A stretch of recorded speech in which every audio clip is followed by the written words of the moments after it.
Hello, welcome to this course. Learn to design databases in Microsoft SQL Server. I am so excited to start this journey with you. But first thing is first. Let's see a couple of points before we jump into the juicy part of the course. Who is this course for?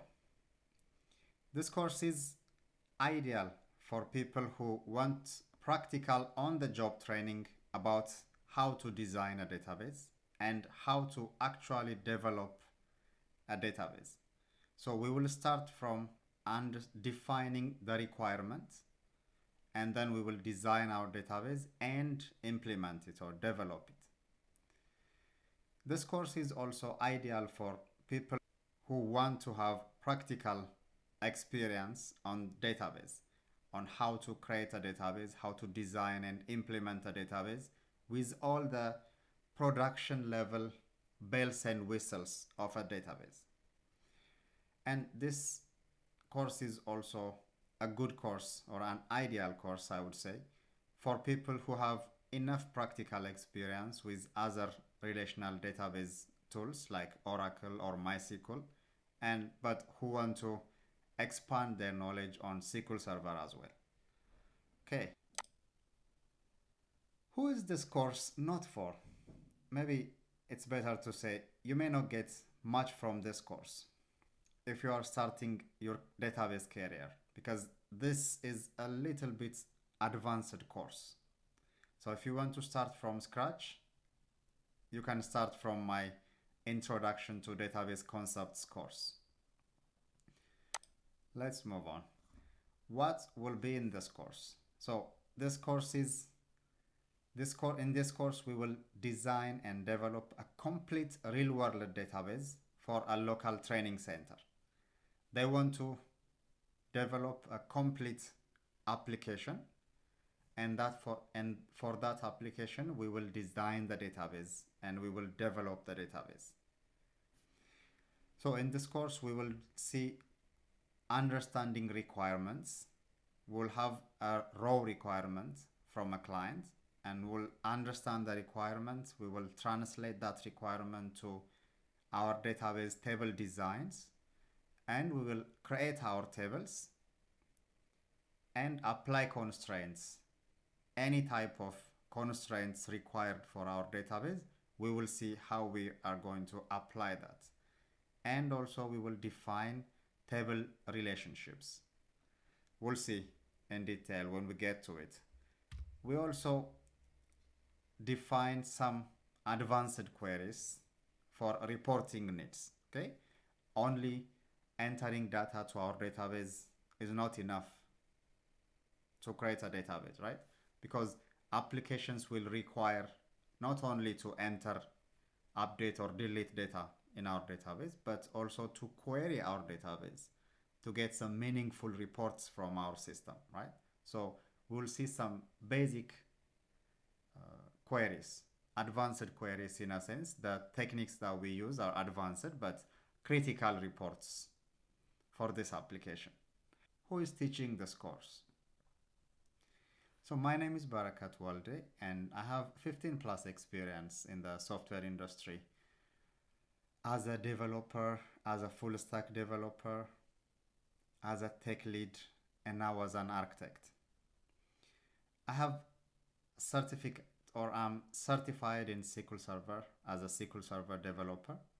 I'm also certified, I used to be a .NET developer, and recently I have acquired my Azure Solutions Architect certification.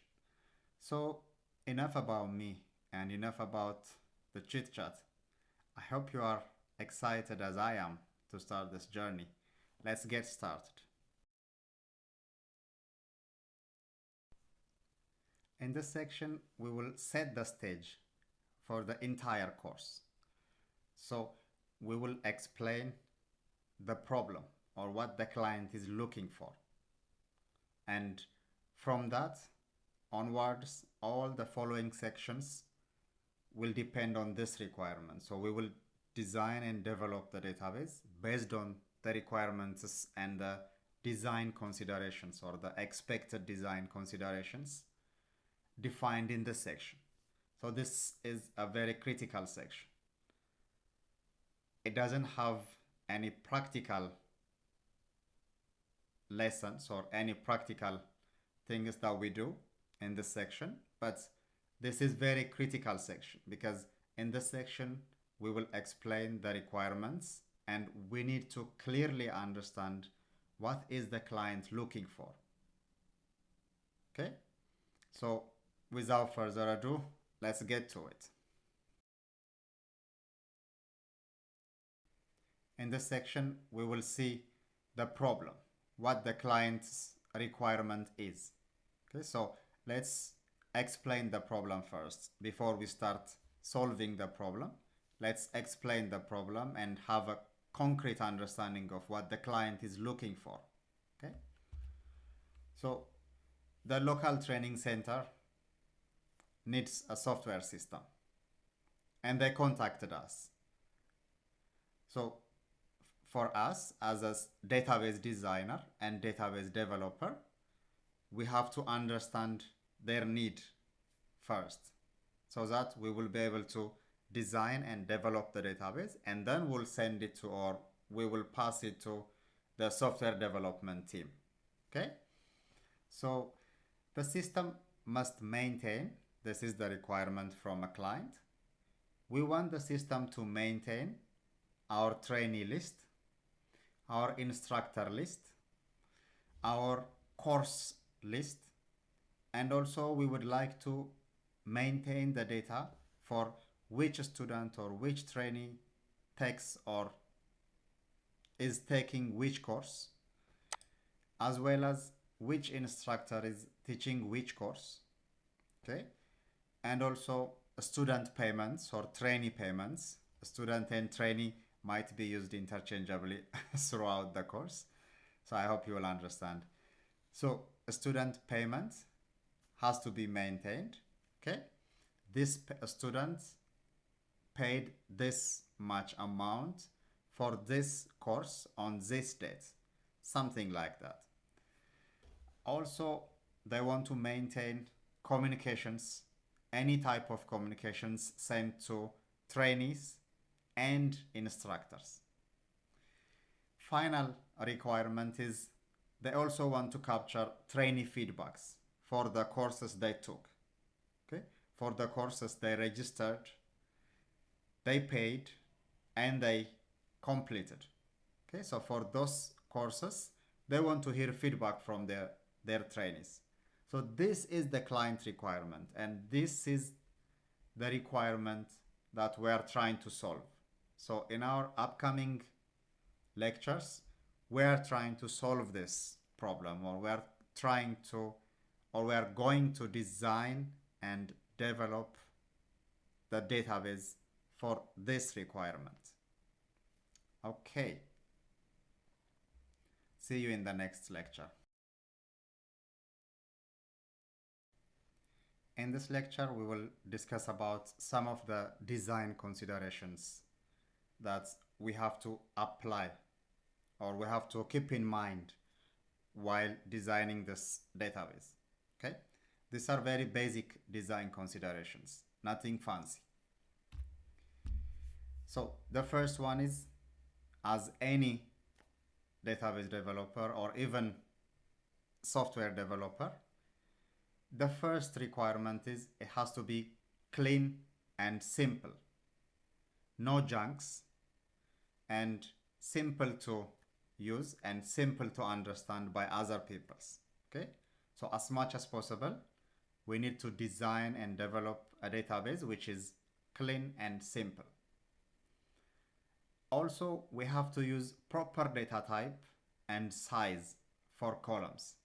This is a no-brainer basically. I just want to set the design considerations explicitly, and we'll see them on how to apply them when we actually develop the database, but these are constraints or considerations that we need to keep in mind. And the last one is we have to normalize our database. So first normalization, second normalization, and third normalization should be applied. And at times if the design requires, we don't not only normalize it, but we might want to denormalize it depending on the complexity. Okay, so keep this design considerations in mind, and at this point we are ready to start designing our database. So let's get to it. See you in the next lecture.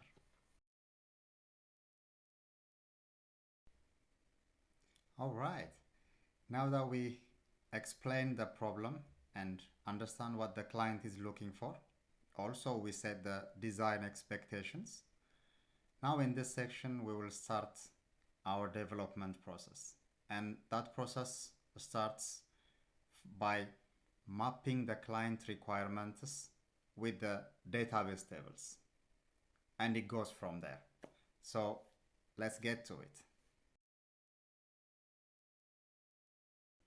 In this section we will discuss about, or we will see how we can define the tables based on the requirements that we get from the client, right?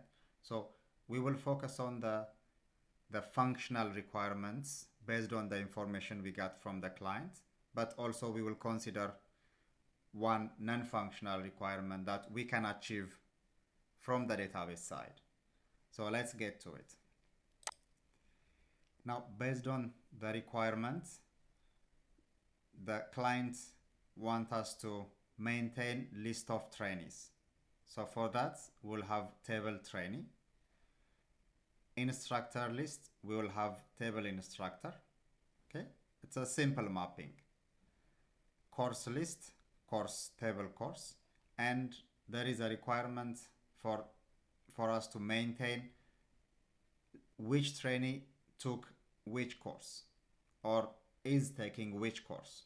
So for that we will have another table called trainee table, trainee course, so which will be a kind of junction table between table trainee and table course. Okay, so the other one is which instructor is teaching which course, so which also means instructor with course. Okay, trainee payment table. Trainee payment will have its own table, trainee payment table. In this table we will record which trainee made how much amount, when, and for what course. Okay, we also have a requirement to maintain communications sent to trainee, so we'll have trainee communication table. For communications sent to instructor, we'll have instructor communication. Sometimes we can merge these two tables into one and add a column called type. So this is a trainee communication, or this is an instructor communication, but it's better to separate them since this is going to be a simple database with less than 20 tables. It's better to separate them. Why bother, right? So remember, one of the design considerations is keep it simple and clean. So the last functional requirements we got from the client is trainee feedback for the course they took. So any trainee or every trainee is expected to provide training. Not all of them will provide, but for those trainees who provide us feedback about the course they took, we will have a table called trainee course feedback. And until this point, we have defined or decided what type of table we will have for each client requirements. So those are functional requirements that the client needs the system to have. And we added one more table here, table audit log. That is for non-functional requirements. One of the non-functional requirements of a system is security, right? So in this system, we are going to record trainee information, instructor information, payment information, anything based on the requirement, right? So we have about 10 tables. So each table will be, a record will be inserted, updated, deleted. So all these transactions should be captured or logged, so that whenever there is a request came, like who added this student, or who updated the record of this student, or who deleted the trainee communication, or who deleted the payment information, or who changed the payment amount for this student. So this kind of requirements will pop up in the whole production life cycle of this software or this system. So our database should be smart enough to capture some of the informations, right? Most of them could be maintained by the application level, but our database, from the database design perspective, we should do our part too. So for that purpose, we have a table, and we'll see how we collect that information in our database. So in this lecture, we saw how we can map the client requirements to the database tables. And now we have these tables. In the next lecture, we will see each table with their own columns. So we will design our tables. See you in the next lecture. In this lecture, we will design our tables. We have already defined our tables in the previous lecture. So in this table, we will design each and every one of our tables. How those tables will look like, what are the columns, and what are the relationships in our tables. Okay, so let's get to it. The first table is trainee table, which will hold the trainee information. So in our trainee table, we'll have ID. ID will be a simple auto-generated number, 1, 2, 3, because we haven't had any specific requirement from the client regarding specific ID formats. So we will consider ID as a normal auto-generated number.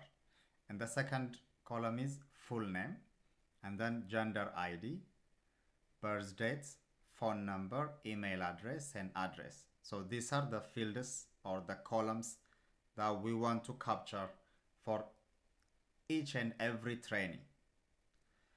The second table is course. So each course will have course code, title, and duration for how long this course will be given. So it will be in weeks.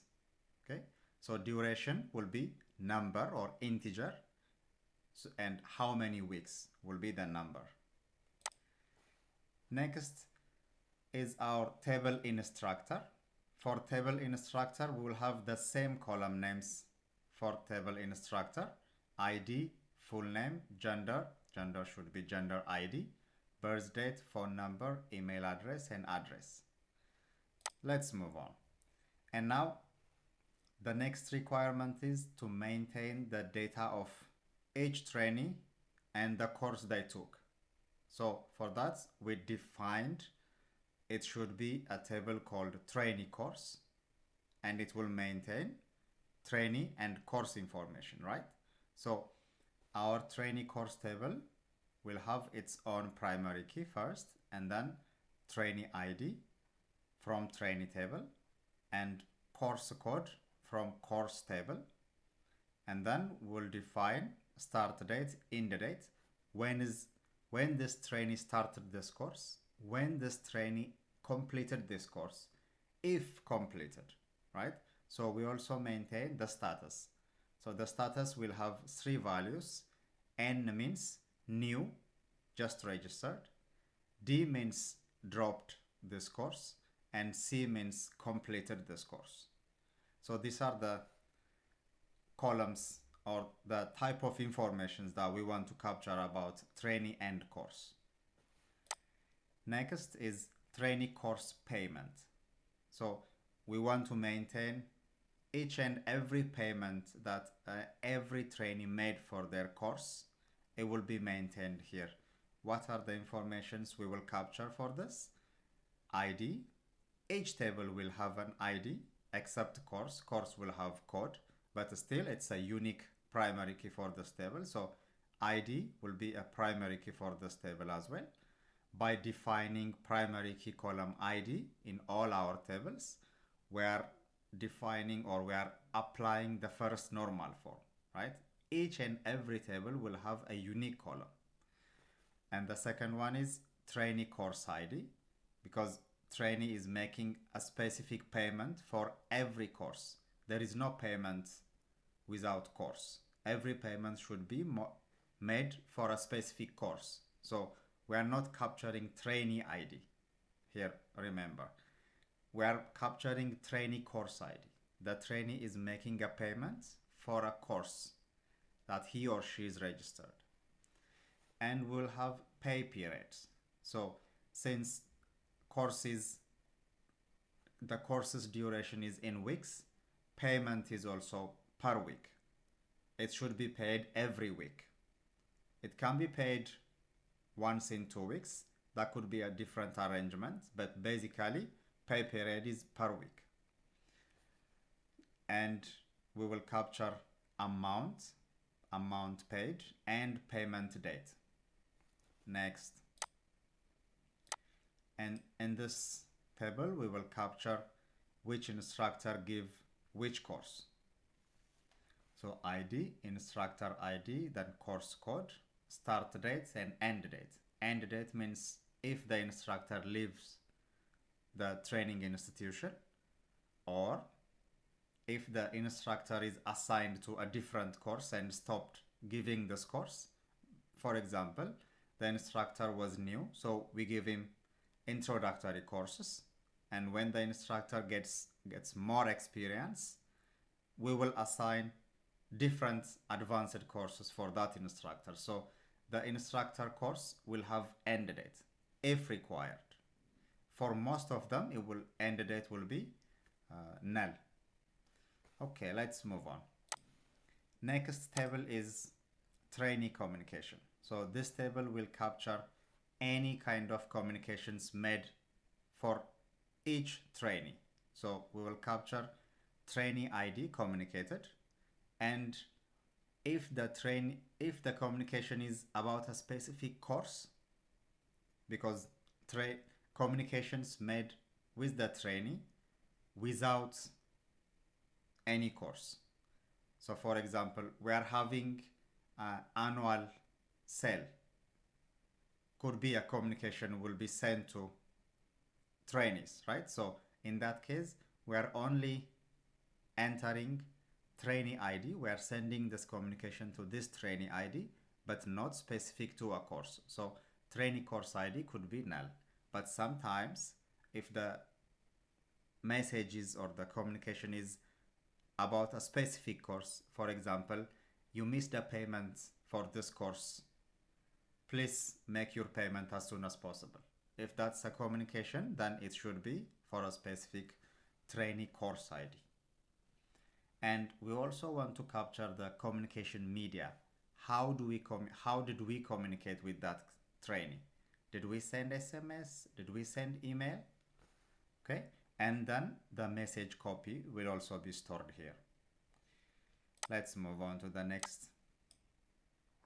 And here, trainee course feedback table. This table will maintain all the feedbacks given by our trainees about the course that they took. So what we are maintaining here is trainee course ID, which trainee gave us this feedback about which course. Okay, we don't want only trainee ID, but we want trainee course ID. If a trainee doesn't take any courses, then we're not taking any feedback from that trainee. That's what it means. Okay, that's the requirement. We're not defining the requirement. So communication media should be managed here as well. The same possible values could be SMS or email, and message copy. Okay, and communication media in the sense means here trainee communication is the training center is sending communication. In this case, the communication is the trainee is sending us feedback. So it could be email, it could be mail, SMS, so it could be in person, right? So any communication should be registered here, and we will have a flag, which is simply, is it a positive feedback or a negative feedback? It's just a simple identifier so that all the trainee feedbacks could be easily filtered later. Next is instructor communication. So in this case, it's all exactly similar to the trainee communication table. The only difference is we are taking feedback from instructors. No, we are sending communications to instructors, and same for trainee. We will send instructors any communication that's related to course or not related to course, just general communication, right? So if it's a general communication, instructor ID will be inserted. If it's a communication for a specific course, instructor course ID will be inserted. And then the communication media would be selected, and message copies also stored. Next table is one of our non-functional tables, is audit log. So in audit log means what happened. So what is the event? Did somebody add some data, update some data, or delete some data? What happened? So that's what event type is. And if it's insert, old data will be null, new data will be registered. If it's update, what was the data old and what's the new data?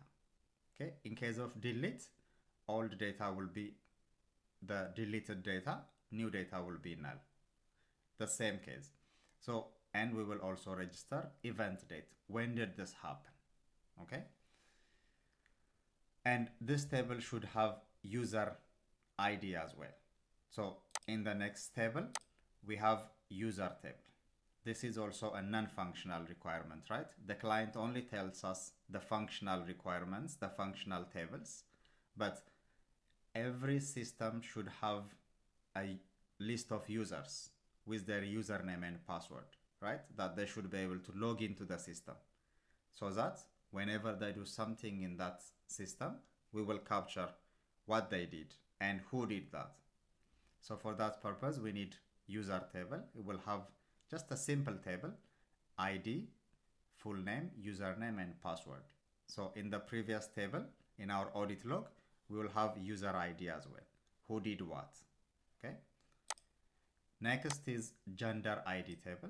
This is a simple lookup table. When we register course, trainee, and instructor, we have gender ID column. So rather than typing gender male or female, it's better to have those gender types in a separate table and provide them as a drop-down list so that the user can easily select the values. And also this will help us to standardize the values, right? If we left the gender column open and if we allow to enter text, then anybody can send us any text, right? Sometimes people enter male, sometimes they only type M. So our data will not be clean. So that's why we need a specific gender table. We also have common columns for all tables, all the tables, functional or non-functional. We have these 4 columns. Every record should have created by and created date columns. Created by means the user ID, who created this record, and when is it created. And once it's created, every time when it's updated or modified, we will have last modified by whom and last modified date. When is it last modified? So these are common for all tables. These are the tables in our database, and this is how we design our tables. In the next lecture, we will actually create those tables and we will define their data type and the size for them. See you in the next lecture. In this lecture, we will start creating our tables based on the definitions in our previous lecture. So the first table would be table training. So let's go to SQL Server. We need to create a database first. So right click on databases, new database, and training DB. I don't want to change anything else on the database property. Okay, so this will give me a new database, right? So when we expand training DB, we'll get tables, and then right now we have no tables here. Right click, new table.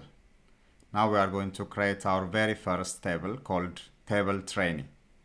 Table trainee has columns ID. ID is integer. It's going to be auto number, incremental auto number integer. Next column is full name. Full name is nvarchar, but default is 50 character. So 50 character may not be enough, right? So let's make it 150. And the next column is gender ID. Gender ID is a foreign key ID from our gender table. So it's going to be integer.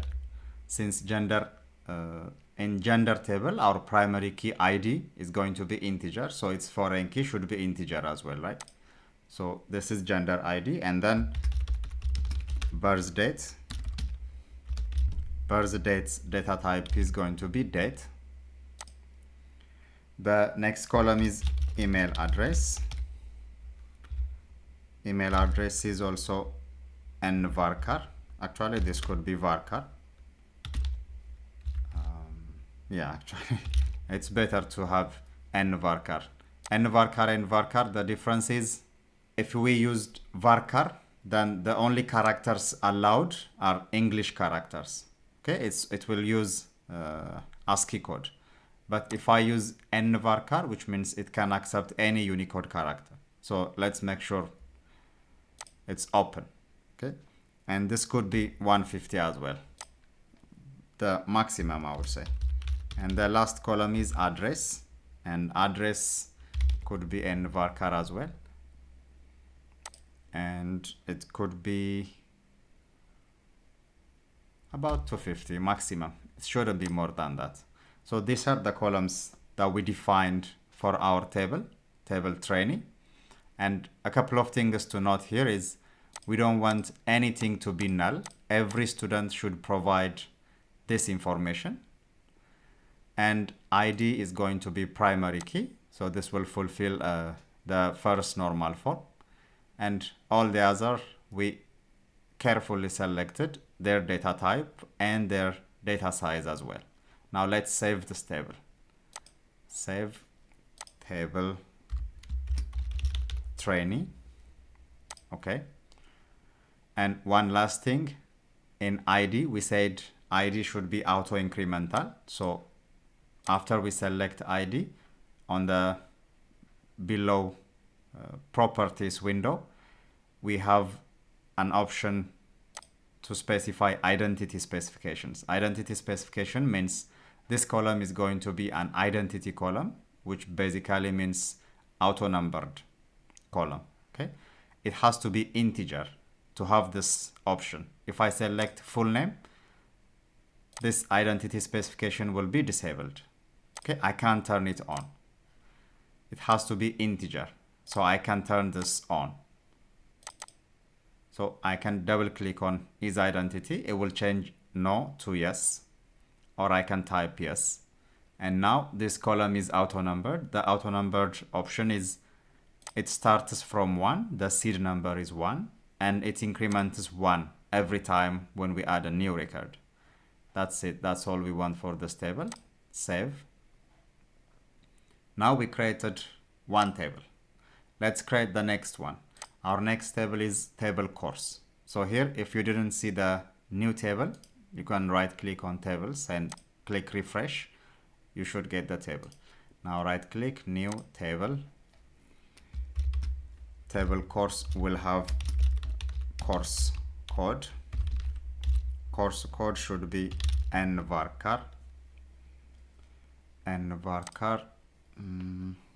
Not more than 100 characters.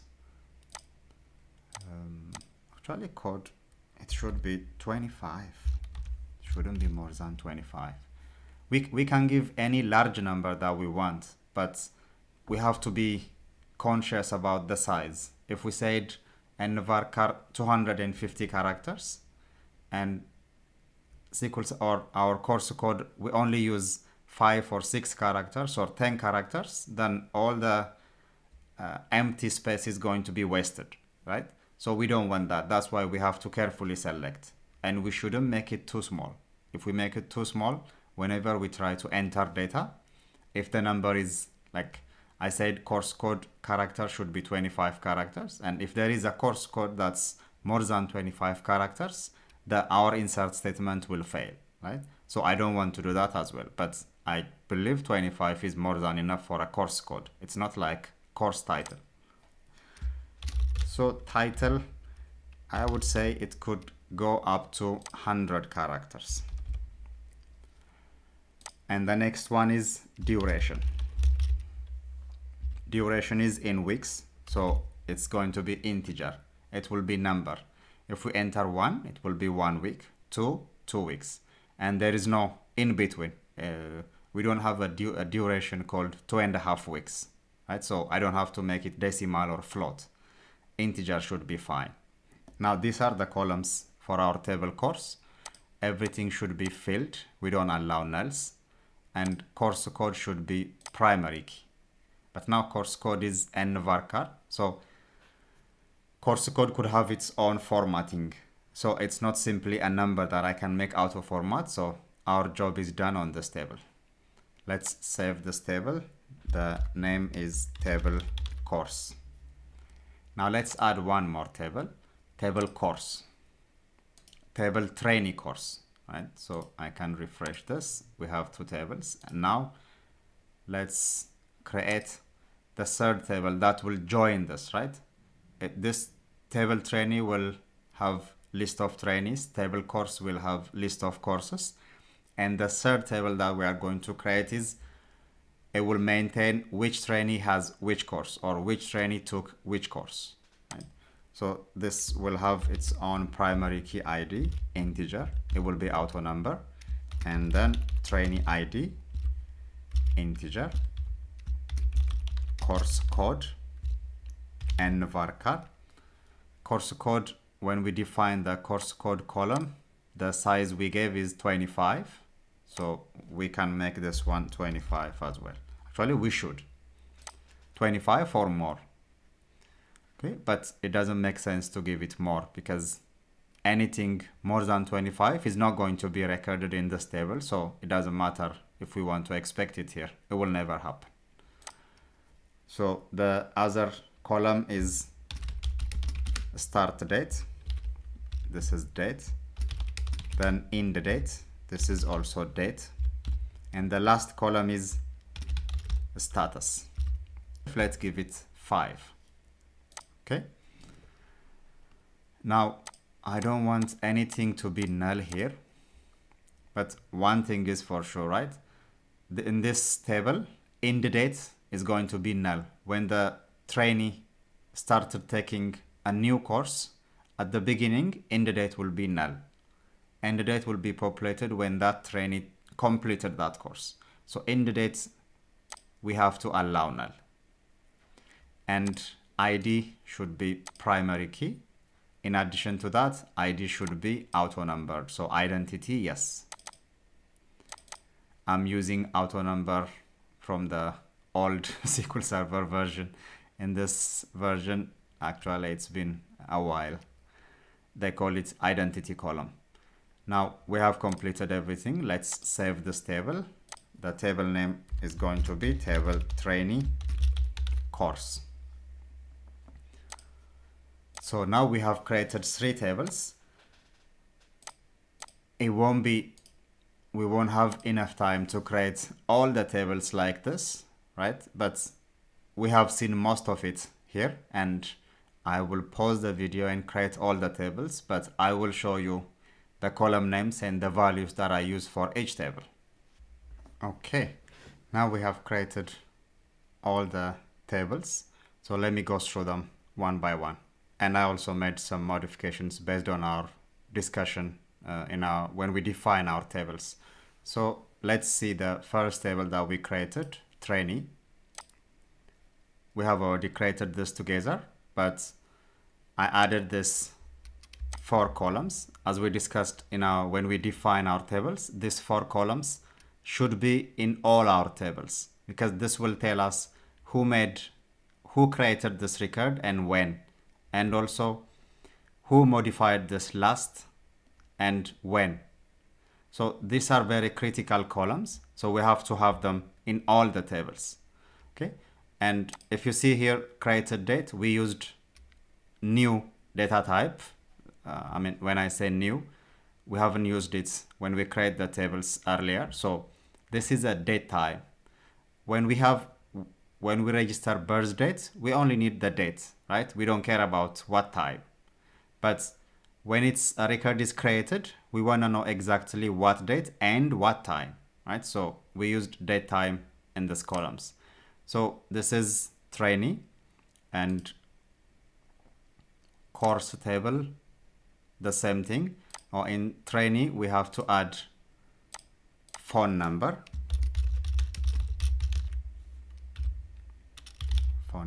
and varchar, and let's see, instructor. So in instructor, we added phone number, and it's varchar 25, maximum 25 characters. So let's make this one 25 characters as well, to be consistent, and it shouldn't be null. Save. Now this is our trainee table, and table course is the same thing. We added 4 columns, nothing else is changed. And this last modified by and last modified date, they should always be allow null true, right, on all the tables, because the first time a record is created, we only have created by and created date. So last modified will come when we update the record, the existing record. So the first time the record is created, this should be allowed to be null. Okay, so we saw instructor, table, trainee, and course. Now let's see trainee course. Okay, in trainee course, we added these 4 columns. One other thing, I made a change here. The status, I said it could be, so this is trainee course, right? In trainee course, it shouldn't be character. It has to be variable character. You know the difference between varchar and character, char, right? If we said char 5, then we have to submit 5 characters, not more or less. But if we say variable character, then it could be 5 or less character. So this is the best fit for us. So we made this minor update on trainee course table. And then let's go to instructor course. I know I'm jumping here and there between the list of tables, but I'm trying to make it sensible as much as possible. So this instructor course as well, these are the columns. And we added one more table here, pay period. So pay period will contain the list of payment periods. Like it could be first week of January, second week of January, third week of January, something like that. But it should be a list that the user should select from. We shouldn't allow anybody to enter some text, because this pay period is sensitive and it has to be defined values. Okay, so the same way for gender as well.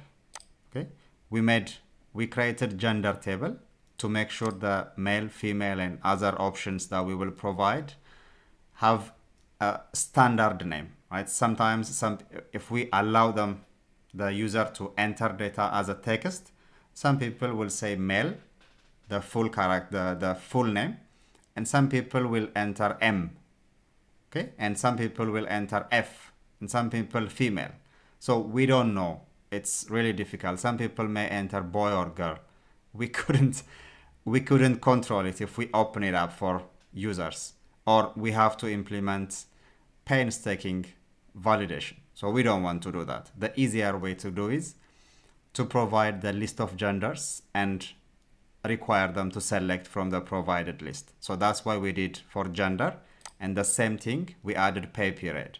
So in database development, one thing you should know is once you define and design the tables, when you start development, it's not like a hardwired biblical definition, right? When you start development, you should be able to customize. You should be able to change some things. You have to be flexible.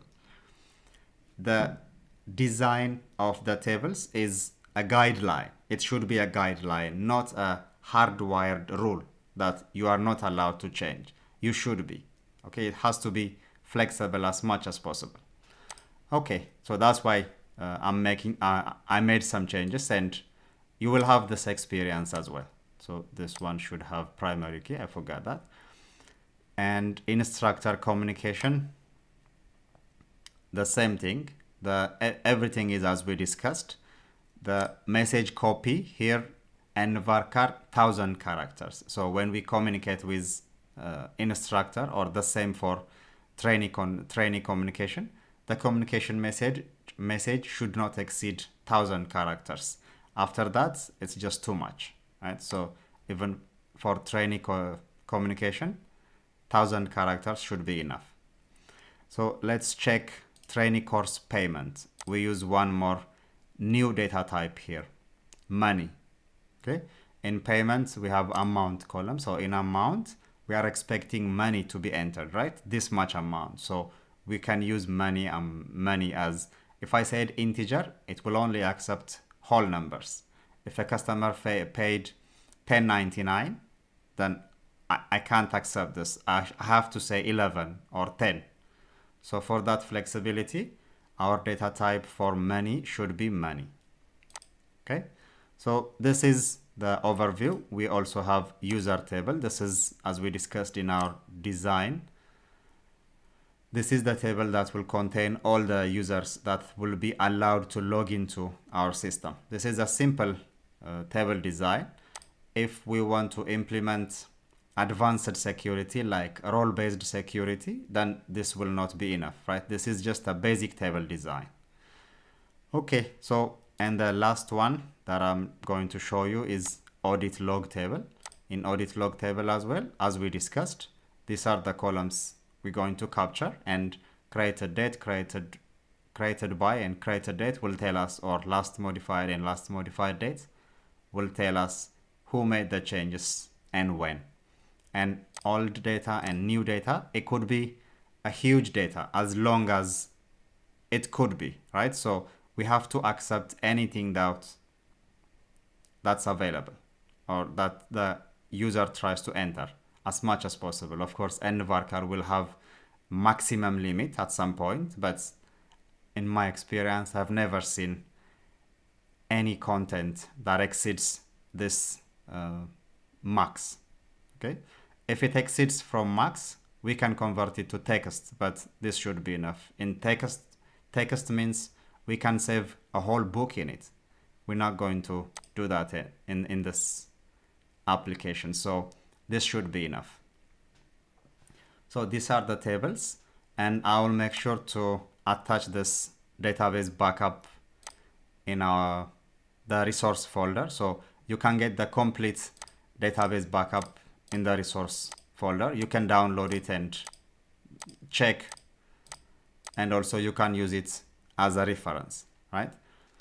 Okay, this video is a bit longer, but we finally did it, so see you in the next lecture.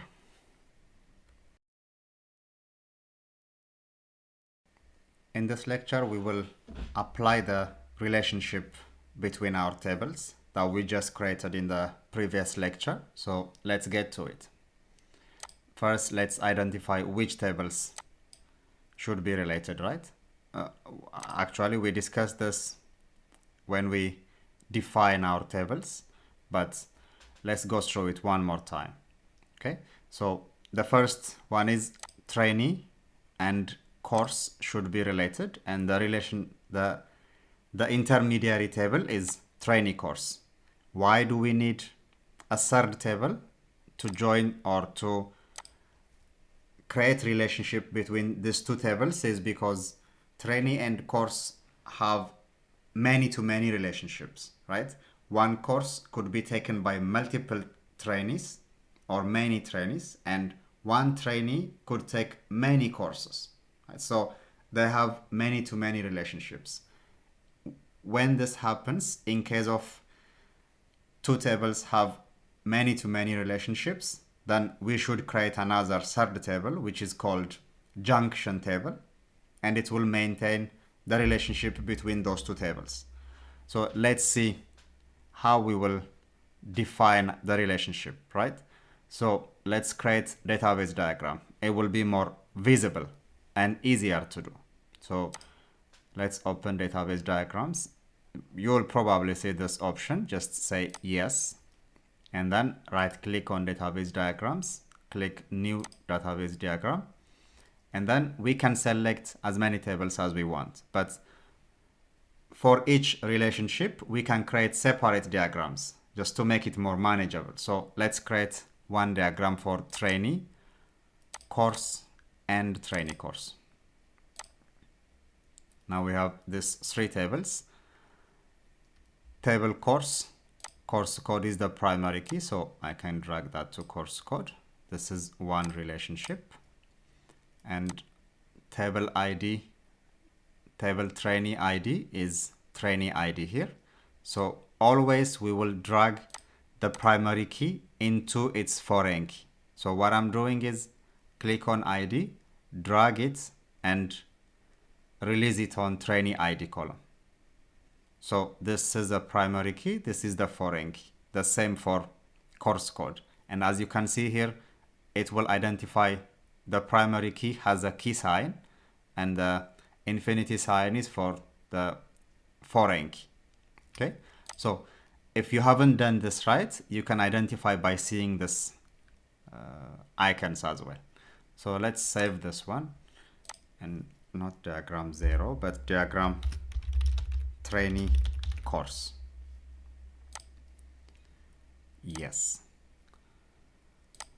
And now we have one diagram. So the next relationship between is going to be instructor course and instructor course tables. So let's create another diagram for that.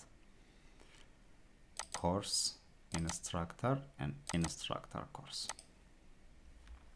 So the same thing, course code, I will drag and drop it in course code here.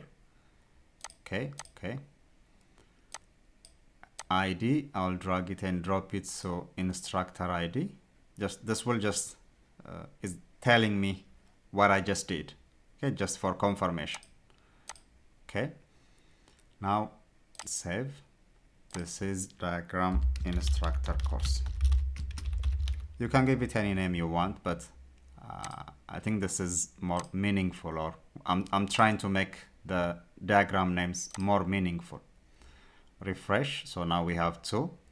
So the same way we can create as many diagrams as we want. Okay, for example, let's create one diagram for instructor communication, and trainee communication. So we can define multiple relationships in one diagram as well, right? So I'm doing it in a separate diagram to make it more manageable.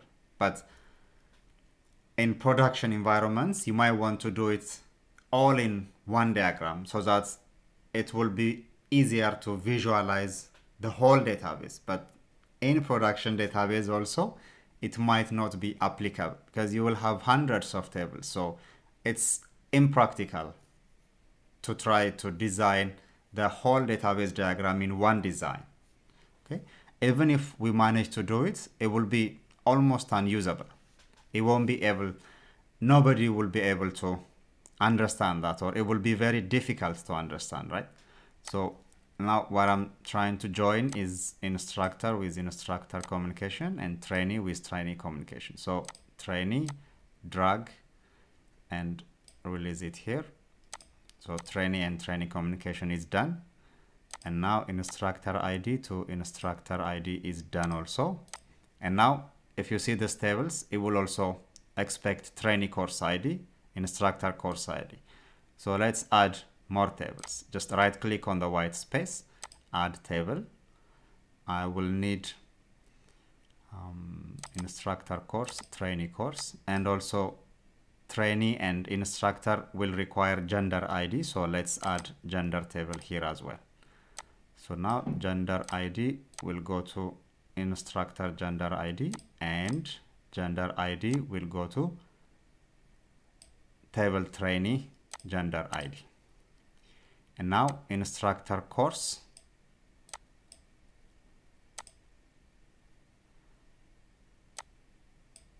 Okay. Now we have table instructor course. Now there is already a relationship here, right? So I can create this ID to instructor course ID.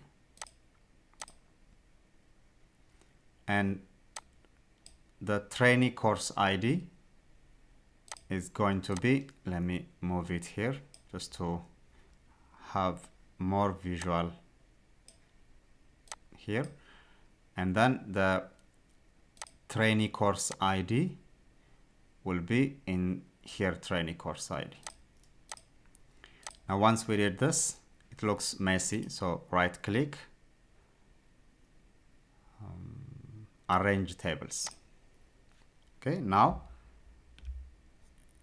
SQL Server will arrange it in a more readable format for me. Let's save it. This is more like general diagram. Yes. And I would like to add one more. And in this case, we want to include payment, right? So for payment, I will need trainee course payment, and pay period. And the next one is, I will also want to include course feedback here because we haven't used it before. Okay, close. And now pay period is used here. So pay period ID will be pay period ID here. This is the relationship. And this is referring to table trainee course. So trainee course ID will be mapped here. And it also requires trainee ID. So let me add trainee table here as well.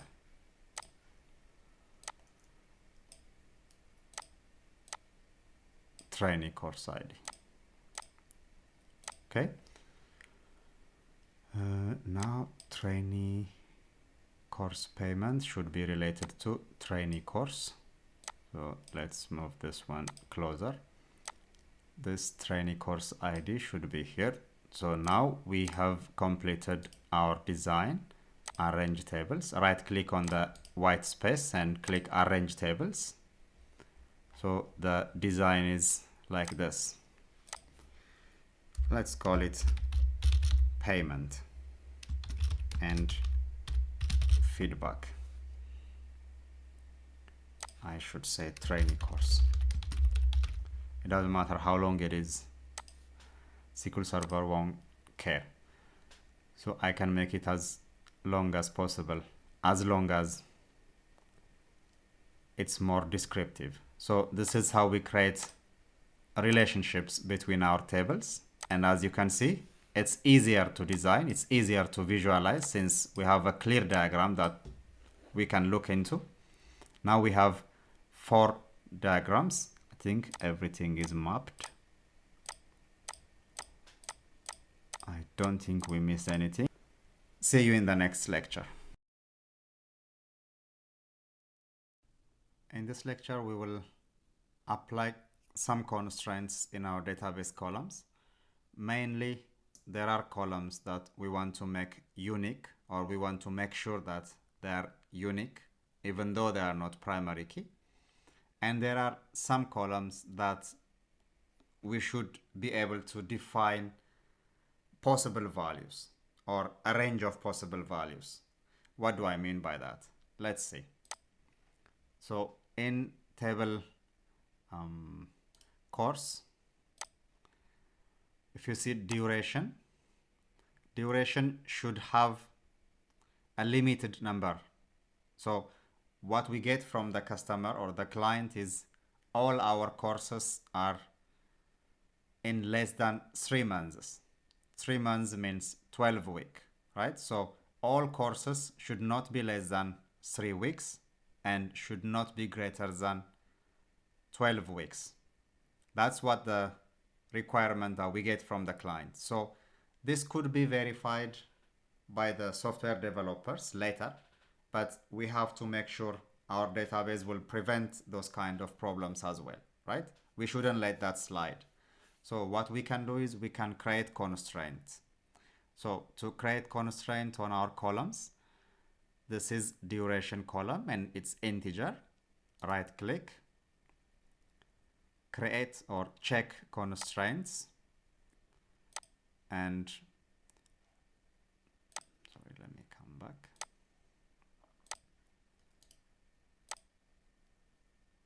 Duration, right click, check constraint. We have no constraints here.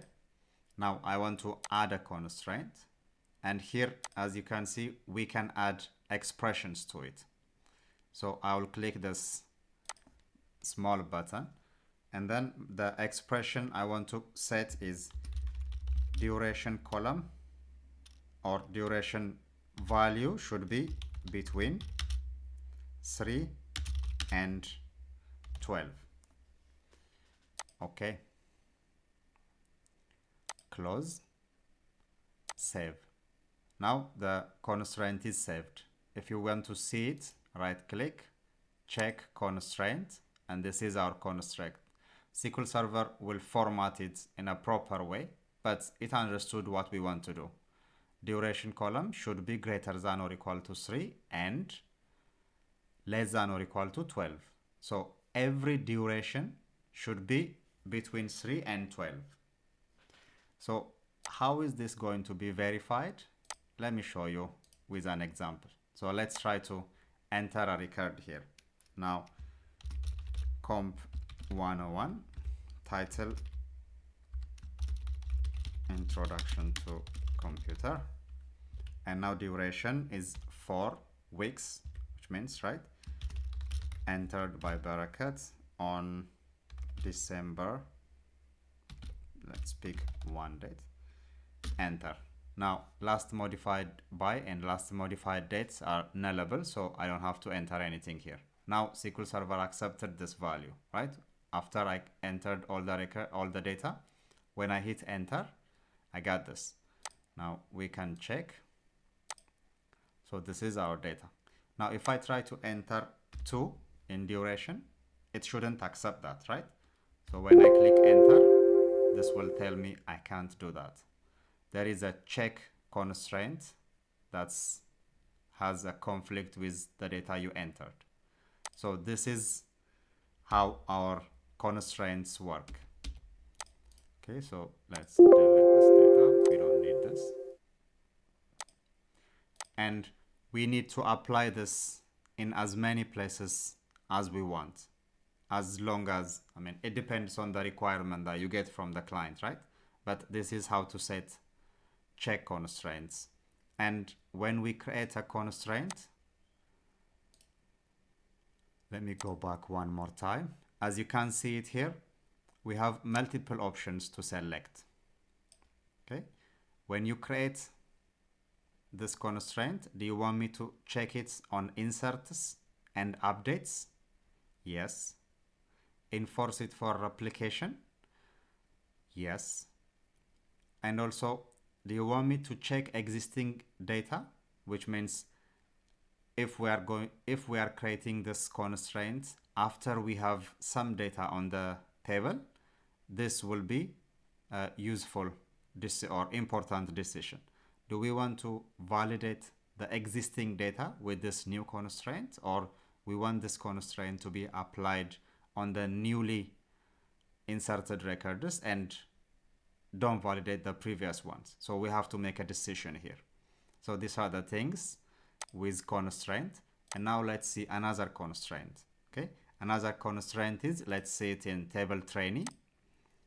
So in table trainee, email address should be unique, right? The same for in table user, username should be unique, right? So how can we enforce that? We can make the columns unique. So let's see it with trainee email address. Just right click on the column, click indexes or keys, and we have the primary key, so I will add another key, and this index is table trainee. So here the column is ID, and I'm not looking for ID. The column I'm looking for is email address. Okay, now I want email address to be unique, so this should be yes. It's an index, it's a unique key, I want unique key. That's what I want to make sure, right? Email address should be unique. So now I can close this, save. Now I added my unique constraint. Now if I enter table trainee using one email address more than once, it will prevent me. SQL Server will prevent me from inserting that record, saying that email address should be unique for every student. Okay, the same thing, we should apply this for username as well. Okay, so this is how we apply constraints in our tables. See you in the next lecture.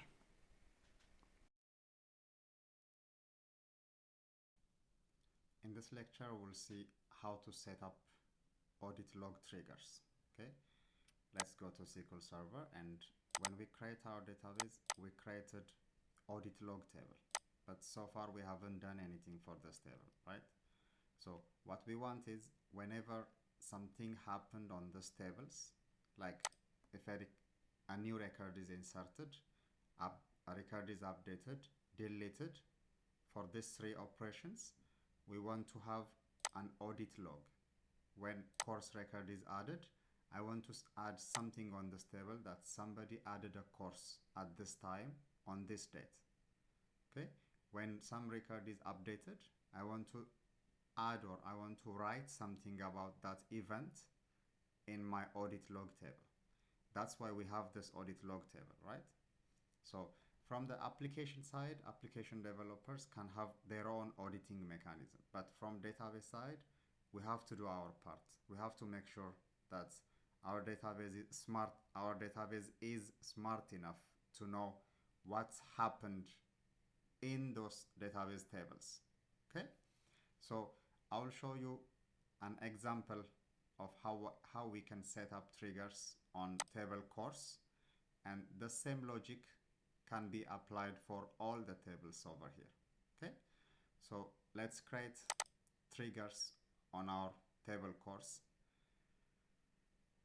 When we open our table, we'll see columns, keys, constraints, and then we have triggers. So right now we have no triggers. Now right click on triggers, new trigger, and SQL Server will give me a nice template to create my new trigger.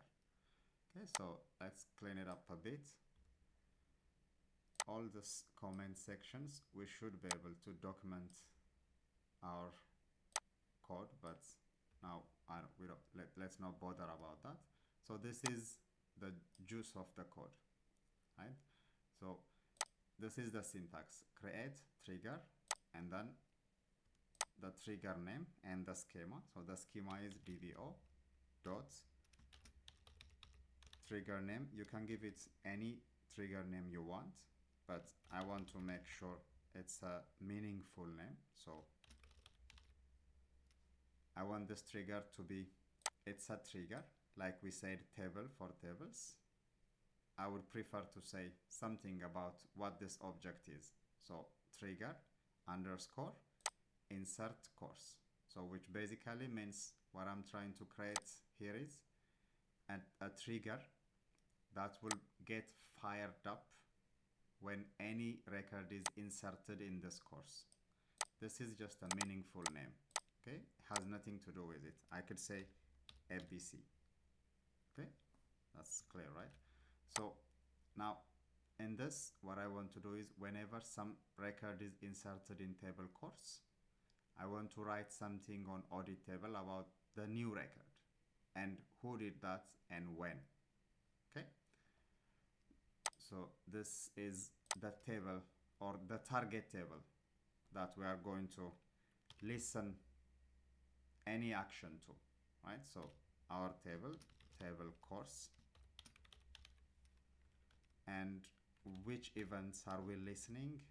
We can listen to insert, update, delete, right? But I don't want to do all of them in one query, in one trigger. So let's write for insert. Whenever a record is inserted in this table, do this. Now I'm going to write what we want to be done, right? So I want when there is any record inserted in table course, I want that record to be added into audit log. Not exact record, but based on the columns we have in audit log, right? So when we extend table and its columns, these are the columns for table event, for table audit log. Now let's say insert into table audit log,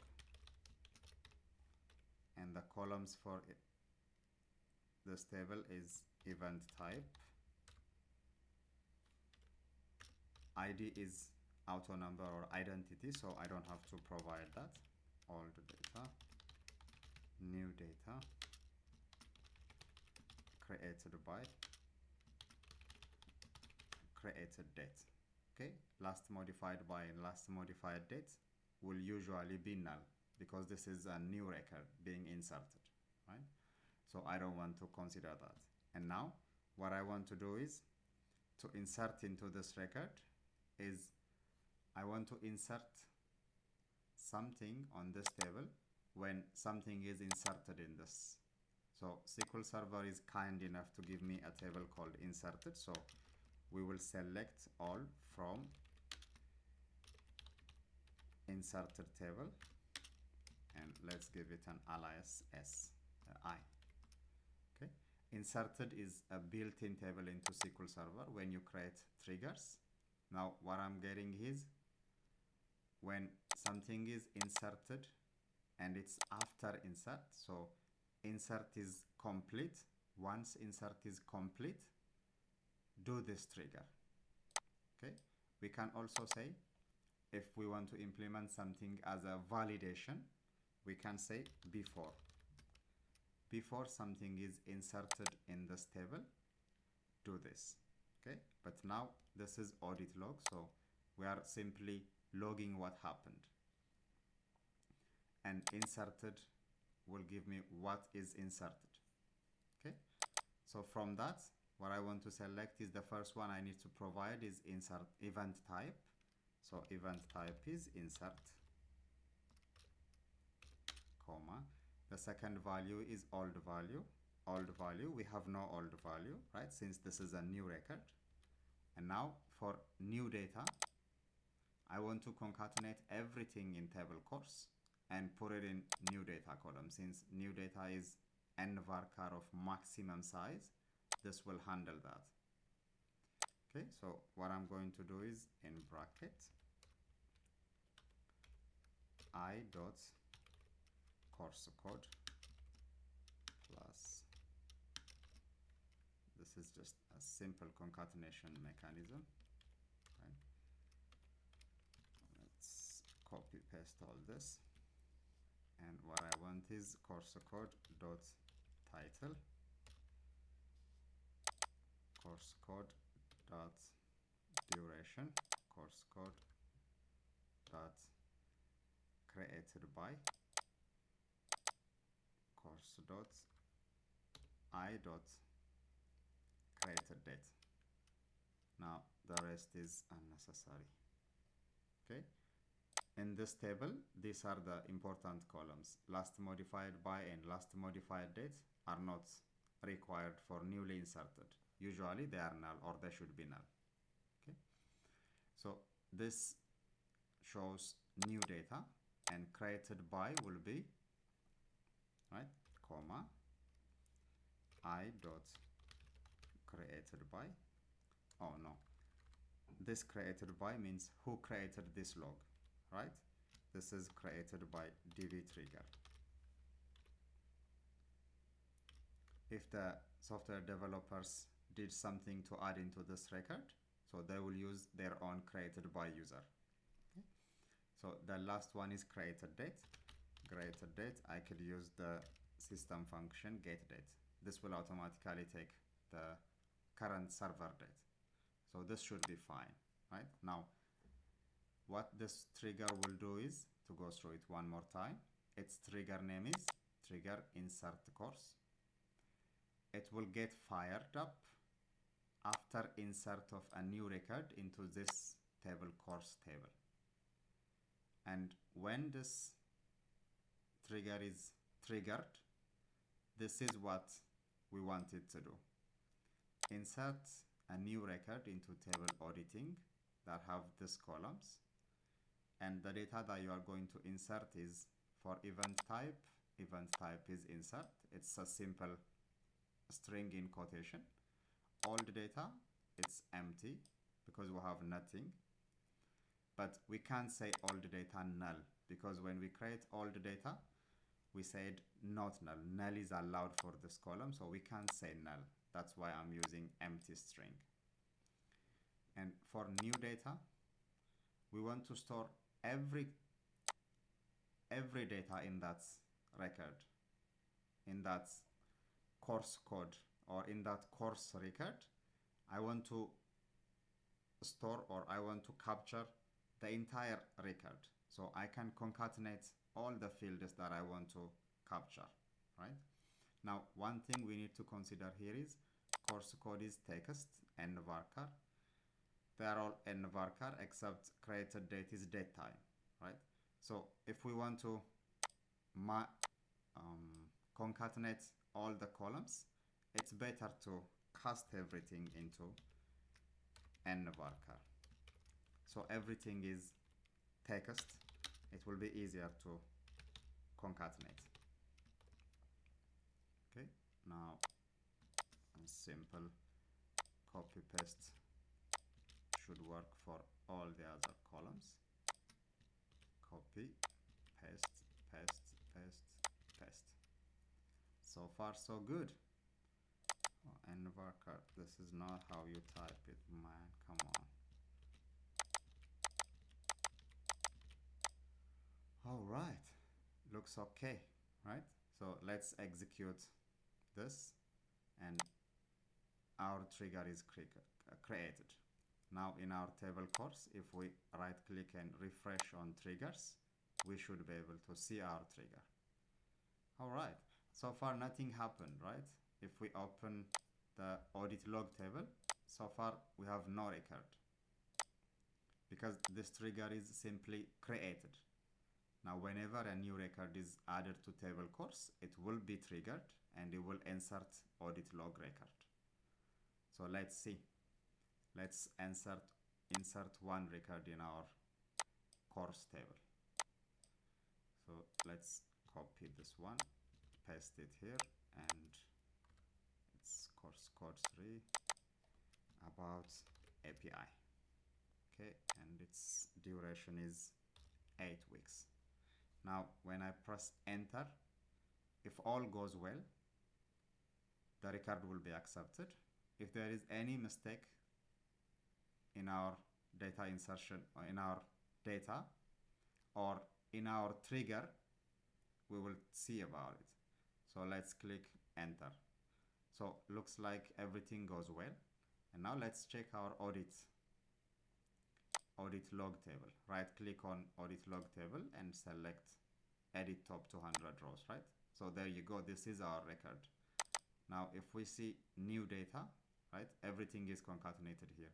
This is the course code, this is the title, this is the duration, this is who created, and this is the system date that the record is created on. And the created by is db triggered, and this is the get date function, right? It records the time as well, which is fantastic. Okay, so this is how we implement triggers. Now this trigger is only for insert, right? Now I can add another one, update, and this is when record is updated, and it's after update.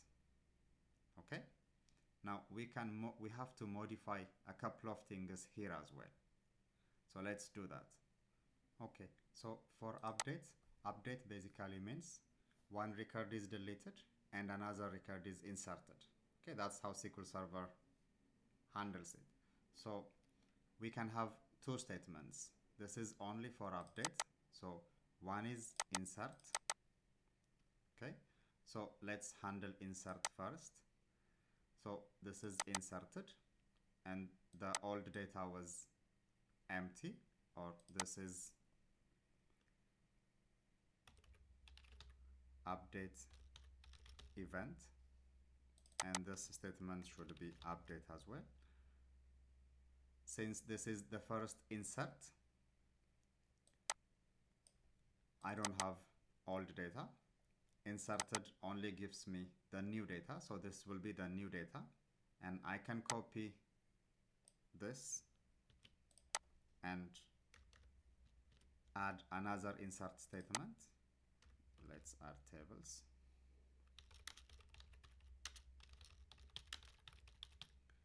This is to insert deleted records, and this is to insert inserted records, right? Update has two events as we discussed. So update for the update event. So this one is for insert, actually insert event, and this one is delete event.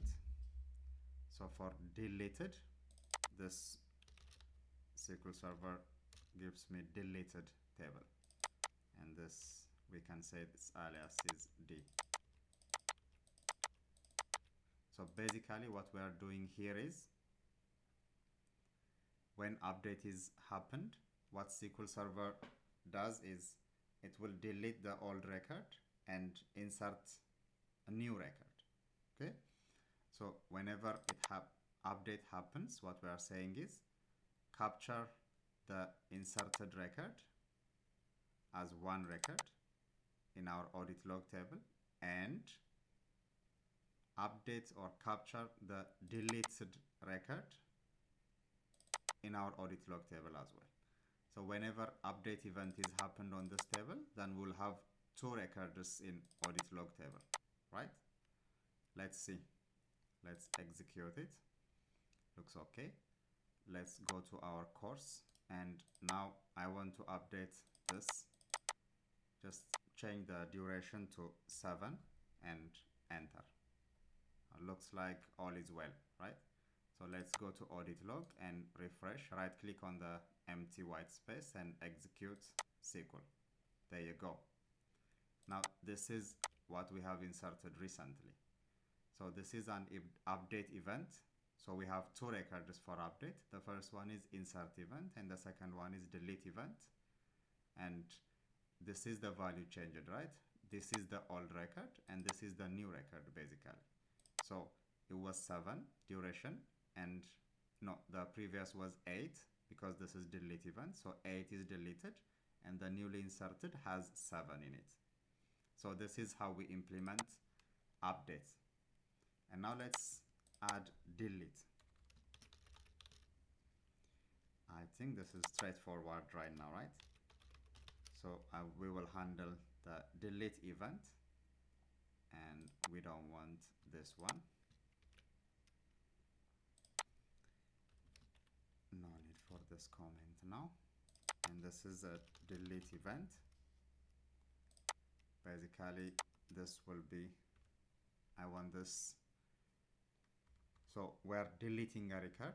So the record should be read from deleted table, and the alias could be D. So let's change everything. And now, since we are deleting, the record to be deleted is old record, right? And new data will be empty. So after event type, this will be old data, comma, empty string for new data. Okay, let's execute this. Looks okay. Now in our course table, let's delete the last record. Just select it, right click, click delete. Yes. Now the record is deleted. Refresh it. So we don't have that record in our course table. Let's go to audit log table, right click on empty space, click execute SQL. There you go. We got our delete event in our audit log.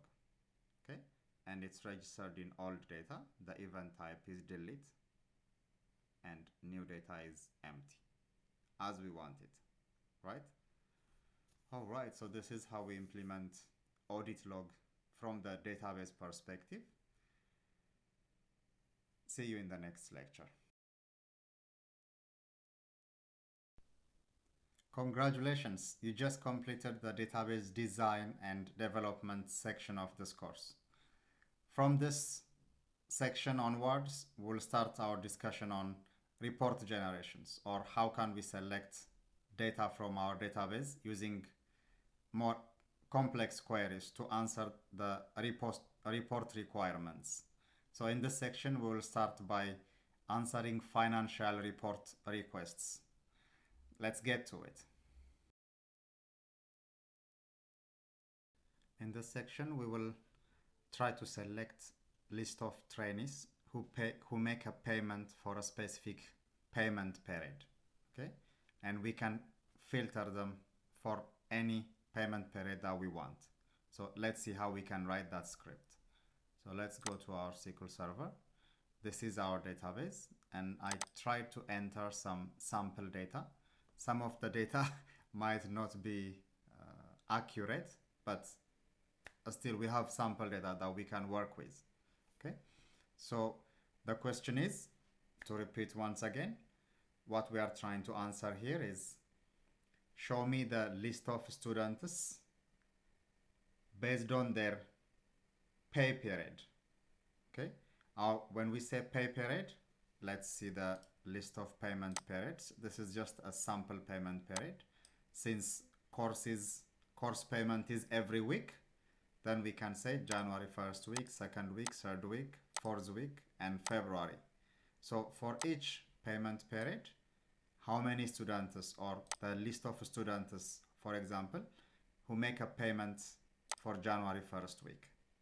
Okay, list of students who made a payment for January 4th week. So how can we select that data? So to be able to answer this question, we have to join multiple tables, right? Trainee information is on trainee table. Course related information for a trainee is on trainee course, and payment information is on trainee course payment table. So at least we have to join those three tables. How can we do that? We can create a view to easily visualize this selection process rather than manually typing the scripts. Okay, right click on views, new view, and the tables that we want right now is table trainee. We can add tables if we want later. Course payment. These are the major tables that we want to join. Let's see the columns a bit more. There you go. And now they are already joined. We already have the link because we explicitly created or specified our relationship in our earlier lectures. So now we have table trainee. From table trainee, I want to see a couple of the trainee information. I want to see trainee information. From trainee course, which course? So I would like to see course code. And from trainee course payments, the payment period, amount, and payment date. Okay? And now when we click on the SQL button here, we can see the script generated for us. So SQL Server entirely will generate the script for us. Now let's select this query and open a new query window, paste the text. Let's execute this and let's try to analyze what we have here. Okay, now we inner join table trainee with table course and inner join table trainee course with table trainee course payment, and we have this information. This is the information that we wanted to select, right? So full name, gender ID. For gender ID, we can join it with gender table to populate the accurate gender name, right? And now we have list of students with their pay period. And pay period also we can join it. So let's add a couple of tables. Right click on the empty space, add table, and we want pay period and also gender. So it's getting a little bit complicated. Now let me move gender, because gender only used in table trainee, so it will be easier for me.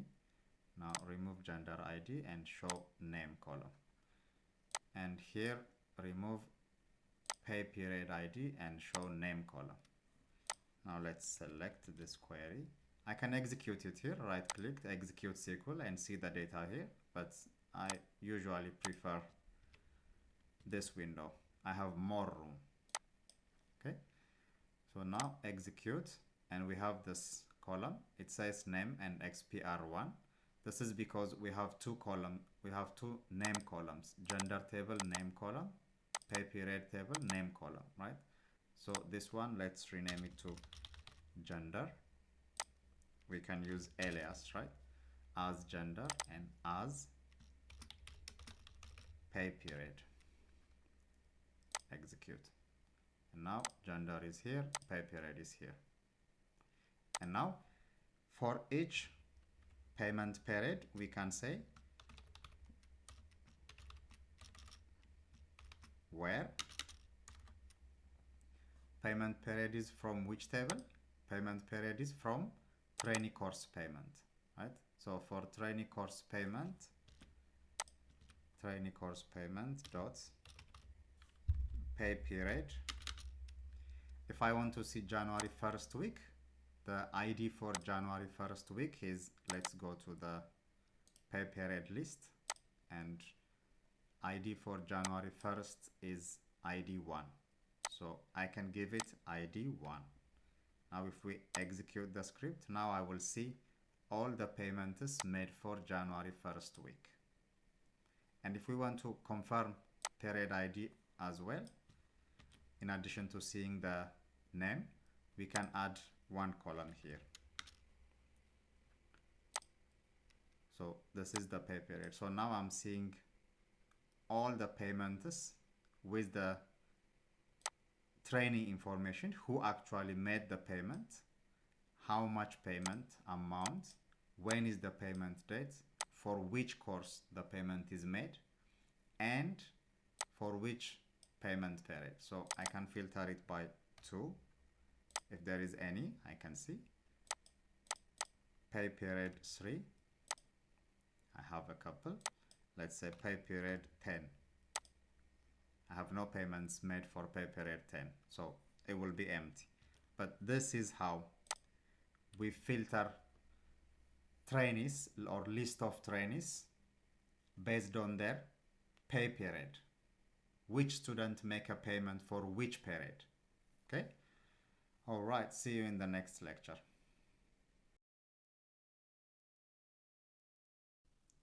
In this lecture, we will select list of students who never made a payment, okay, who are actively learning a course but who never make a payment. We have no payment record for those trainees. How can we select those students or those trainees? Let's see. Let's open our SQL Server and create view. We're not saving any views. Okay, I'm using views to generate scripts very easily. Okay, course payment, pay period and gender could be added whenever we want them.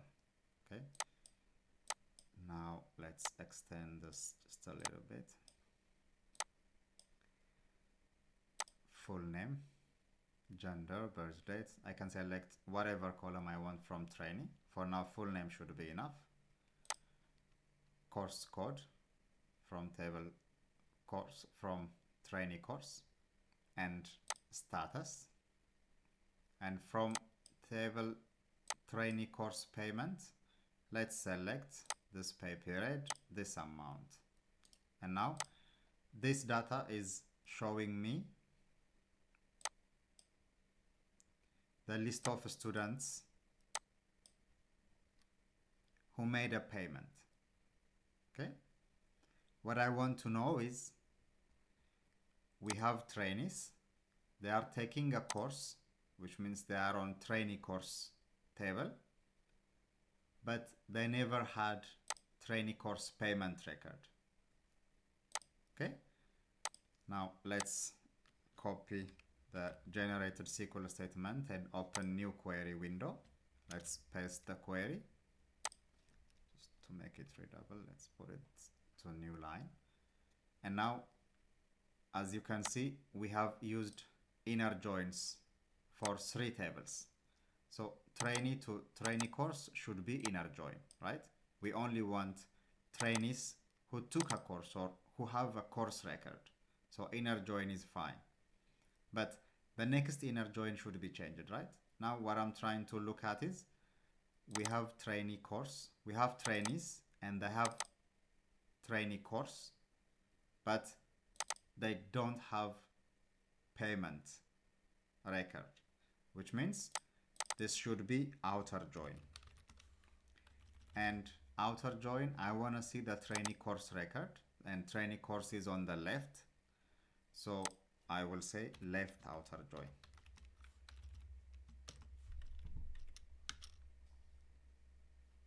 Let's execute our script. And now this query will give me list of trainees who have a course and who had a payment. And some of them never had a payment record, so this will be null. These are the list of students that I want. Okay, as you can see here, this student specifically, it could be for other students as well. This student is taking this course and making a payment for this course, but this student never make a payment for this course, and the status says completed, but never had a payment record. So this is a red flag, right? So that's what our report is trying to answer. So what we can do now is, from the trainee course payment table, we can simply say where course payment dot pay period ID, or we can use amount column as well, doesn't matter, both of them are null, so one of the columns is null. Now this will give me 4 records. These are the students who are taking a course with us, who have a course record with us, but they never make a payment. They never made a payment. Okay, this is how we answer the question. Okay, see you in the next lecture. Wow, we are making good progress. Please make sure to practice each and everything that you have learned in this course. That's the only way for you to make the best out of this course and worthy of your time invested. Okay? So in this section we will discuss about some of the trainee related status or metrics type of report requests. Okay, like how many of our students took at least one course with us, and how many of them took more than one course with us, and even how many of our trainees or how many of the trainees in our trainee record never took a course with us. Okay, this and this type of report requests will be answered in this section. Let's get to it. In this lecture, we will try to answer the question, how many of our trainees took at least one course with us? Okay, and we'll see the list of students with the course they took. Okay, let's get to it. Let's open our SQL Server and let's create new view. Right click on views and click new view, and then trainee and trainee course should be enough to answer this. It's basically a simple query, right? A simple inner join. So this is our student information, full name, gender ID. For gender ID, we can add more table. Just right click on white space, empty space, right click, add table, and then add gender table. So gender table will be inner joined with table trainee. And if you want to see the SQL query that SQL Server is generating for this, you can click on SQL button at the top, and this is the SQL statement. So far we have selected full name, and then for gender, I don't need gender ID, rather I want gender name, birth date, phone number, email address, and then which courses they took. Okay, so from that, course code should be enough. And if we want, we can see the status as well. Now let's select this query. Let's open a new query window, paste it, and let's execute this script. Okay, now this is giving me the information I needed.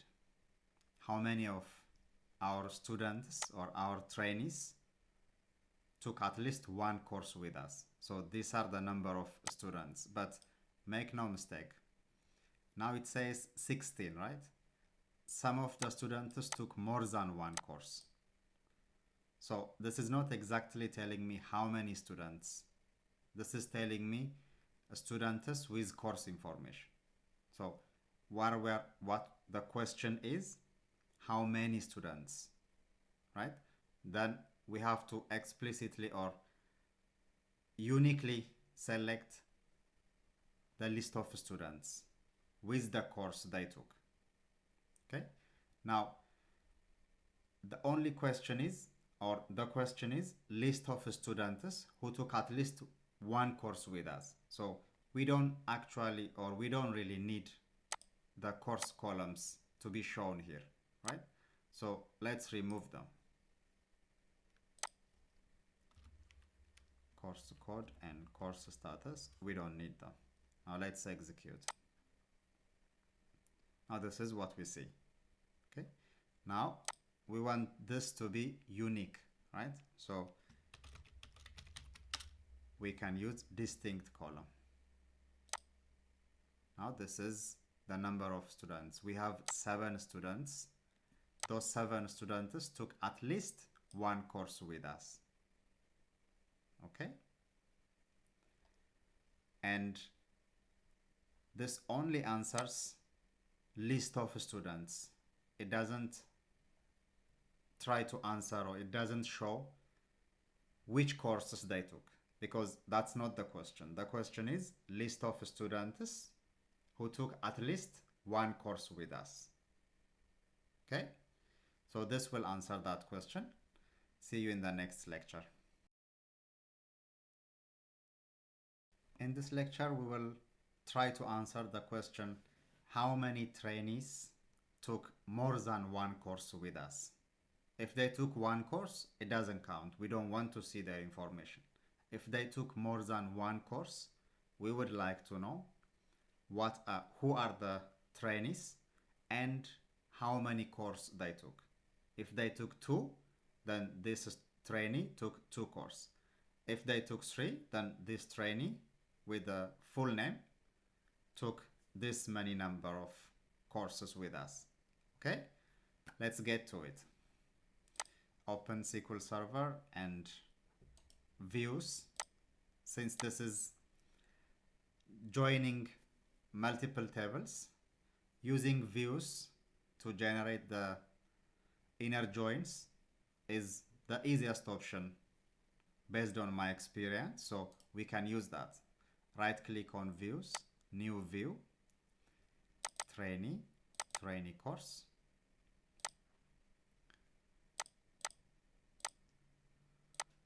Now this is the only thing I want to see. So as you can see, the top windows, we can use them to on or off.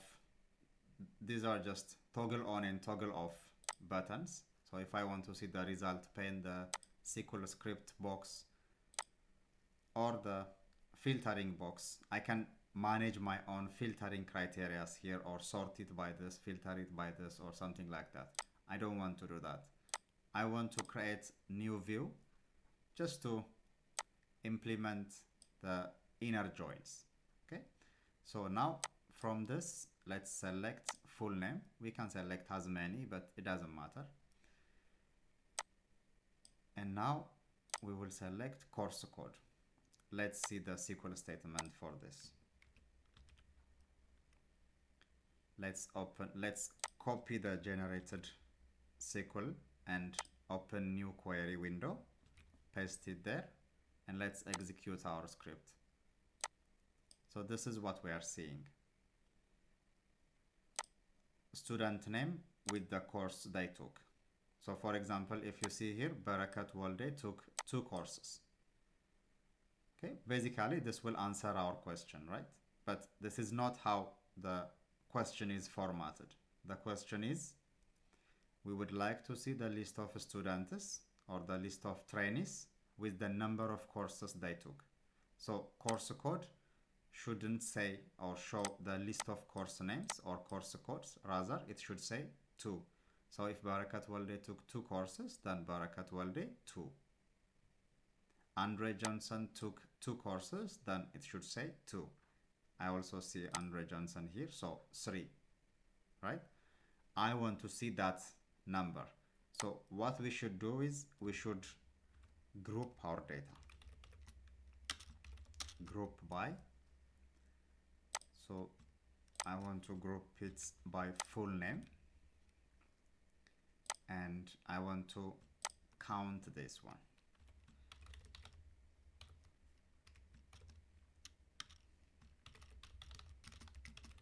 I will give it an alias, execute. Now this data is grouped by full name, so I'm only seeing one full name now, Andre Johnson, and the number of courses means the course code for this full name will be counted, and I will see the count as an alias. The column alias is number of courses, so it will show me number of courses 3, 2, 1, something like that, right? So the question here is to show list of trainees who have more than 1 course with us. So we don't want to show this record, right? So what we can say is to filter this. As you know, we can't use where here because it's group data, right? So we can use having this summation greater than 1. This count is greater than 1. This count means this value, right?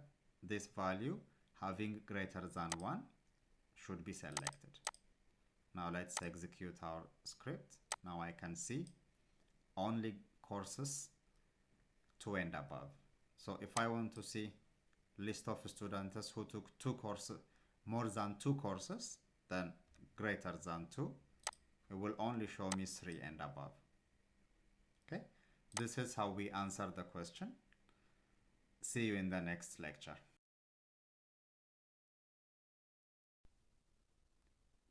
All right, You're doing a great job. Wow, you're almost there. Keep going. In this section, we will see some of the summary reports. Summary reports like how many payments per course or how many trainees do we have per course and things like that, right? So let's get to it. In this lecture, we'll try to answer the question, how many trainees do we have per each course? Okay, which means we'll see the list, we'll have the list of courses and how many trainees do we have for each course. Okay, so let's get to it. Let's open SQL Server and on our database views, right click on views, click new view. I'll use views to generate the script. So trainee and trainee course tables are added. And then let's expand this. We can actually hide the other three boxes below, so I can have enough space here. Now let's see full name, birth date and phone number. Okay, and from course I will see course code,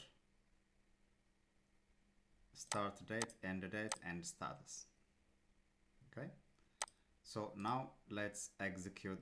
Actually, let's click on select. So this will give us the generated SQL statement. And now let's open new SQL query window and paste the query there. Let's make sure all the script is visible. Now let's execute. So what this data is showing me right now is the list of students with the list of courses, right? Now what I want is list of courses with number of students, right? Okay, so what I want to see is specific to course code. So I want to see course code, and then I want to see list of trainees. So trainee dot full name, we can count this column. Alias should be number of trainees. Okay, and now since this is an aggregate function, we have to add group by column to our query. Group by course code, because we want to see the data by course code. Now let's execute. So there you go. Number of trainees for this course is 6, for this is 3, for this is 1. So this will give us the number of trainees we have for each course. See you in the next lecture. In this lecture, we'll try to answer the question, how many payments do we have for each course, or how many number of payments that we collect for each course. Okay, so this is not the question of how much money collected. Okay, this is the question of how many payments did we collect for each course. All right, so let's get to it. Let's open SQL Server, and as always in our database views, right click, new view, and the tables we want for this one is trainee course and course payment. Okay, so we want to see how many payments per course, so this should be enough. Now let's hide the below panels so that I can extend the columns here. Now I want to see course code with the number of payments, so let's select pay period and click on SQL to show the generated SQL statement, and then open new query window and paste the query there, and let's execute the script. Okay, now the script, what I'm seeing here is these are the list of course codes that we have collected payment for, and these are the payment periods that we collected money for. Now, if you see here, course code has 3 payments here, 3 payments here, 3 payments here, 1 here, 1 here. Comp 101 course code, right? So what I want to see is Comp 101, number of payments is 11, right? That's what I want to see. So I want to count the payment periods, and the alias will be number of payments. And since count is an aggregated function, I have to group by the data. So group by course code. Now when we execute the data, voila, this is what we are looking for. For this course, this is the number of payments. For this course, this is the number of payments. Okay, see you in the next lecture. In the previous lecture, we saw how to write or how to select list of courses with the number of payments they made, or with the number of payments we collected, right? And in this lecture, we'll see the amount of money collected for each course. Okay, not the number of payments now. In this lecture, we'll see amount of payments collected. Let's get to it. Let's open SQL Server in our database on views, right click, new view. The tables we need for this one is trainee course and course payment, since this is only focused on course and payment. And let's hide the below panels for now. Let's expand the columns. We want to select only course ID, course code, and amount. Okay. Now click on SQL button on the top to show the generated SQL statement. Copy the SQL statement and open any window, paste it. Now when we execute this script, this will give me the columns, course code, and amount collected for each course. Okay. Now what we have to do is aggregate or group the data by course code and sum the amount, right? We want to see the sum of, or the total amount collected for each course. Total amount basically means the sum of all individual amounts collected, right? So the amount column, we will use sum, not count this time. We will use sum as total amount collected.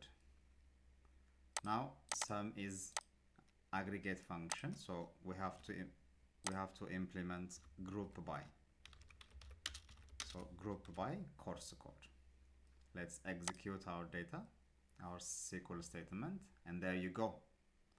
This is the amount that we collected. For each course, this is the amount, dollar amount collected. For this course, this. For this course, this. So this is how we select the amount, the total sum of amount collected per each course. All right, see you in the next lecture. Wow, congratulations! You completed the entire course. Now you can confidently say you have the necessary skills to design and develop a database and write basic queries to generate or to answer some basic reporting questions on that database. As always, the more you practice, the more stronger you will get. So keep practicing and keep learning until we meet with another course. Bye-bye for now.